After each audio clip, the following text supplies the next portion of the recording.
दोस्तों, nimble notes में आपका स्वागत है। आज हम सामाजिक विज्ञान एनसीईआरटी क्लास 8 की 4th चैप्टर न्यायपालिका के इम्पोर्टेंट टॉपिक को अच्छे से समझेंगे। तो चलिए इस चैप्टर के बारे में कुछ महत्वपूर्ण बातें जानते हैं। इस अध्याय में हम सबसे पहले जानेंगे कि न्यायपालिका की क्या भूमिका होती है। फिर हम स्वतंत्र न्यायपालिका एवं भारत में अदालतों की संरचना के बारे में भी विस्तार से पढ़ेंगे। साथ ही साथ हम यह भी देखेंगे कि विधि व्यवस्था की विभिन्न शाखाएं कौन सी है। अध्याय के अंत में हम सबसे महत्वपूर्ण बिंदु, क्या हर व्यक्ति अदालत की शरण में जा सकता है, के बारे में भी विस्तार से चर्चा करेंगे। इस चैप्टर का पहला टॉपिक है न्यायपालिका की भूमिका। तो चलिए हम लोग इसके बारे में जानते हैं। न्यायपालिका के कामों को निम्नलिखित भागों में बांटा जा सकता है। पहला, विवादों का निपटारा।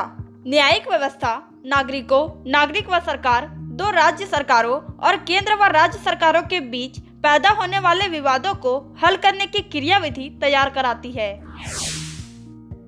दूसरा, न्यायिक समीक्षा। संविधान की व्यवस्था का अधिकार मुख्य रूप से न्यायपालिका के पास ही होता है। इस नाते यदि न्यायपालिका को ऐसा लगता है कि संसद द्वारा पारित किया गया कोई भी कानून संविधान का उल्लंघन करता है तो वह उस कानून को रद्द कर सकती है।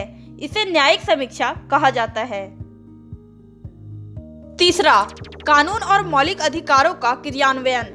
अगर देश के किसी भी नागरिक को ऐसा लगता है कि उसके मौलिक अधिकारों का उल्लंघन हुआ है तो वह सर्वोच्च न्यायालय या उच्च न्यायालय में जा सकता है।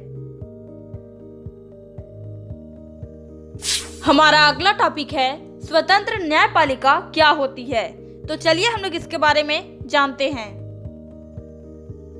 नेताओं का न्यायाधीश पर जो नियंत्रण रहता है, उसकी वजह से न्यायाधीश स्वतंत्र रूप से फैसले नहीं ले पाते। स्वतंत्रता का यह अभाव न्यायाधीश को इस बात के लिए मजबूर कर देगा कि वह हमेशा नेता के ही पक्ष में फैसला सुनाए। भारतीय संविधान इस तरह की दखल अंदाजी को स्वीकार नहीं करता, इसलिए हमारे संविधान में न्यायपालिका को पूरी तरह स्वतंत्र रखा गया है। इस स्वतंत्रता का एक पहलू है शक्तियों का बंटवारा। इसका मतलब यह है कि विधायिका और कार्यपालिका जैसी सरकार की अन्य शाखाएं न्यायपालिका के काम में दखल नहीं दे सकती। अदालतें सरकार के अधीन नहीं है, न ही वे सरकार की ओर से काम करती है। न्यायपालिका की यह स्वतंत्रता अदालतों को भारी ताकत देती है। इसके आधार पर वे विधायिका और कार्यपालिका द्वारा शक्तियों के दुरुपयोग को रोक सकती है। न्यायपालिका देश के नागरिकों के मौलिक अधिकारों की रक्षा में भी अहम भूमिका निभाती है, क्योंकि अगर किसी को लगता है कि उसके अधिकारों का उल्लंघन हो रहा है तो वह अदालत में जा सकता है। हमारा अगला टॉपिक है भारत में अदालतों की संरचना कैसी है।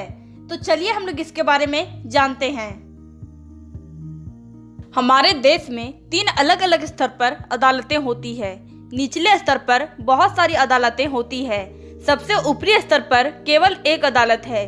जिन अदालतों से लोगों का सबसे ज्यादा ताल्लुक होता है उन्हें अधीनस्थ न्यायालय या जिला अदालत कहा जाता है।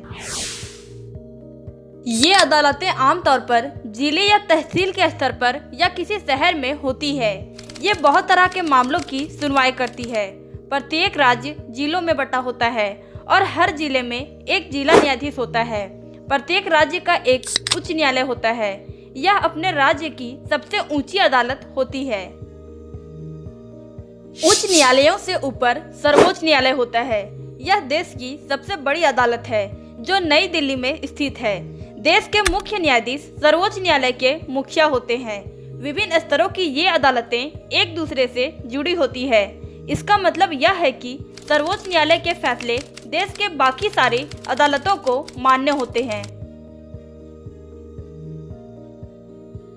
हमारा अगला टॉपिक है विधि व्यवस्था की विभिन्न शाखाएं कौन सी है।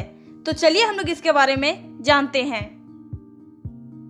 विधि व्यवस्था फौजदारी कानून और दीवानी कानून या सिविल लॉ से संबंधित मामलों को देखती है।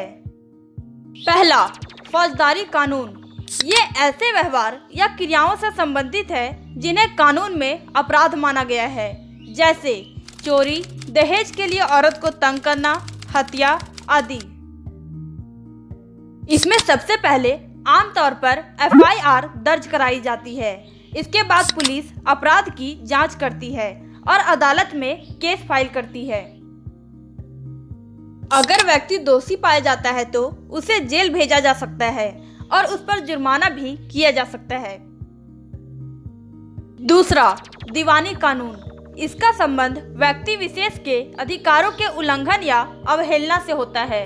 उदाहरण के लिए जमीन की बिक्री, चीजों की खरीदारी, किराया, तलाक आदि से संबंधित विवाद। हमारा अगला टॉपिक है, क्या हर व्यक्ति अदालत की शरण में जा सकता है? तो चलिए हम लोग इसके बारे में जानते हैं। भारत के सभी नागरिक देश के न्यायालयों की शरण में जा सकते हैं। इसका अर्थ यह है कि प्रत्येक नागरिक को अदालत के माध्यम से न्याय मांगने का अधिकार है। अगर किसी नागरिक को ऐसा लगता है कि उसके मौलिक अधिकारों का उल्लंघन हो रहा है तो वह न्याय के लिए अदालत में जा सकता है। अदालत की सेवाएं सभी के लिए उपलब्ध है, लेकिन वास्तव में गरीबों के लिए अदालत में जाना काफी मुश्किल साबित होता है। कानूनी प्रक्रिया में न केवल काफी पैसा और कागजी कार्यवाही की जरूरत पड़ती है, बल्कि उसमें समय भी बहुत लगता है। इसी बात को ध्यान में रखते हुए 1980 के दशक में सर्वोच्च न्यायालय की जनहित याचिका की व्यवस्था विकसित की थी। इस तरह सर्वोच्च न्यायालय ने न्याय तक ज्यादा से ज्यादा लोगों की पहुंच स्थापित करने के लिए प्रयास किया है।